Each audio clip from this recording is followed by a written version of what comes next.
Morning, Abotai. As we get closer to Pesach, now it's time to start speaking about Leila Seder.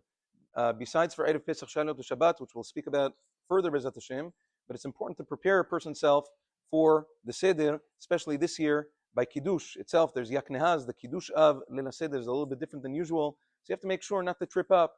That requires preparation, that requires study, that requires investment.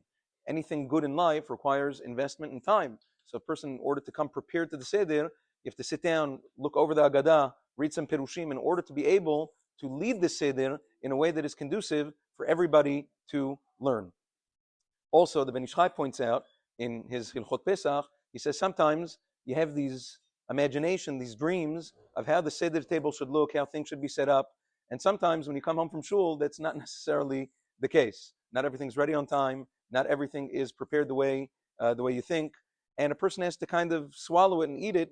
Shouldn't get upset at his wife. So, people think that all of the hachanot, everything falls on the shoulders of the woman of the house to prepare everything. That's not true. Gdolei Olam themselves would go and set the table and shop and prepare themselves for the Seder and not leave all of the preparations for their wives. Indeed, the poskim tell us that it is preferable on regular years to set the table, the Seder table, already from Erev Pesach, so that earlier in the afternoon or even in the morning to prepare for it, so that you're not stressed when the night comes. You're not rushing to do it. This year it's a little bit different. As we mentioned on Shabbat, you're not allowed to set the Seder table on Shabbat. That's called a Hana, Mishabbat Liyom Tov. You can't do that. Therefore, you'd either have to do it at night.